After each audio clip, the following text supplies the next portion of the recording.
ওয়া ইযা খাতাবাহুমুল জাহিলুনা ক্বালু সালামা।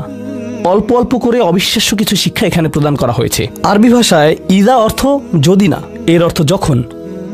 যখন বিরক্তিকর ব্যক্তিরা, যখন সেই ব্যক্তিরা যাদের নিজস্ব নিয়ন্ত্রণ নেই, এরা যখন তাদের সাথে কথা বলে, যখন মূর্খ লোকেরা তাদের সাথে কথা বলে, এখানে বলা হচ্ছে না যে যদি তারা কথা বলে, বরং আয়াতে বলা হচ্ছে যখন তারা কথা বলে। আল্লাহ আমাকে এবং আপনাকে জানিয়ে দিচ্ছেন যে এমন লোক সব সময় থাকবে যারা আমাদের উদ্দেশ্যে কথা বলবে, যারা আমাদের সাথে আলোচনায় অংশ নিবে, যারা আমাদের সাথে ভাব প্রকাশ করবে। তাদের আচরণ হয়তো ভালো হবে না, এরকমটা ঘটবে, এটা এড়াতে পারবেন না। এই ধরনের অপ্রীতিকর অভিজ্ঞতার শিকার আপনাদের প্রত্যেকেই হতে হবে, আমি সহ।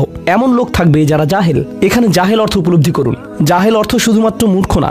যখন মুসা আলাইহিস সালামকে গরুর বাছুর সম্পর্কে জিজ্ঞেস করা হলো, তিনি বলেছিলেন যে তোমাদেরকে একটি গরু কুরবানি করতে হবে। আর তারা বলেছিল, তুমি কি তামাশা করছো? আতাত্তাখিযুনা হুজুয়া, তুমি কি আমাদের সাথে উপহাস করছো? আমাদেরকে গরু কুরবানি করতে হবে? এখানে আমাদের সামনে জটিল পরিস্থিতি রয়েছে, কিন্তু কোনো গরু কুরবানির প্রয়োজন নেই। তিনি আসলেই রেগে গেলেন। আপনারা জানেন যখন মুসা আলাইহিস সালাম রেগে যান তখন তিনি কিছু একটা করে ফেলতে পারেন। তো তিনি তৎক্ষণাৎ আল্লাহর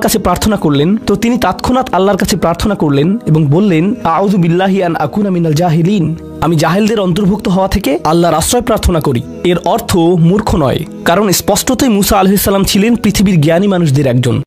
তিনি অজ্ঞতা নিয়ে কথা বলছেন না। তিনি বলছেন, আমি আমার আবেগের উপর নিয়ন্ত্রণ হারানো থেকে, মেজাজের নিয়ন্ত্রণ হারানো থেকে আল্লাহর আশ্রয় প্রার্থনা করছি। এমন জিনিস বলা থেকে অথবা করা থেকে যা আমি এখন করতে চাই, কিন্তু আমাকে নিজেকে সংযত করতে হবে। এখন এই উপলব্ধি থেকে আলোচ্য আয়াতটিতে আসুন। এরকম মানুষ রয়েছে যারা সবচেয়ে জঘন্য কথা বলে, কিন্তু তাদের কোনো লাগাম নেই। কথাগুলো আপনার হৃদয় থেকে এসে মস্তিষ্ক হয়ে এরপর তা জিহ্বাতে যাওয়া উচিত, কিন্তু এই পথে কিছুটা লাগাম থাকতে হবে। আমার হয়তো এটা বলা উচিত না, আমি কিছু একটা অনুভব করছি, হয়তো গালি বের হয়ে যাবে, সেটা গলায় পৌঁছে গিয়েছে, কিন্তু সেটা আমার মুখ দিয়ে বেরিয়ে আসা উচিত না, আমার সেটা গিলে ফেলা উচিত। কিন্তু কিছু মানুষ রয়েছে তাদের মাথায় যা আসে তাই বলে ফেলে। কারোর সাথে আপনার 6 মাস পরে দেখা হলো কোনো একটা পার্টিতে, ঈদের সময় অথবা অন্য কোথাও, হে আসসালামু আলাইকুম, আপনি তো মোটা হয়ে গেছেন, সবার সামনেই। এটা কেমন কথা? আপনি এটা মনে মনে আনতে পারেন আর নিজের মনে মনে মাশাআল্লাহ বলতে পারেন, কিন্তু সবার সামনে কেন আপনাকে এই কথা বলতে হবে? হেই, তুমি তো কয়েক বছর আগে পড়ালেখা ছেড়ে দিয়েছিলে, এখনো পাস করনি, এখনো ফেল অবস্থাতে আছো। মানুষ আপনাকে এরকম কথা বলে আর এটা আপনাকে রাগান্বিত করে। এই অবস্থায় কি করবেন? আল্লাহ বলেছেন, এটা আপনার মনের বিনয় প্রকাশের অংশ। এভাবেই আল্লাহ আমাদের বিনয় যাচাই করবেন। আর প্রসঙ্গক্রমে তারাই হয়ে থাকে আমাদের সবচেয়ে কাছের মানুষ, যার অর্থ আপনি এই ধরনের পরিস্থিতিতে বারবার বারবার বারবার পড়বেন। কিভাবে এটা থেকে বেরিয়ে আসবেন?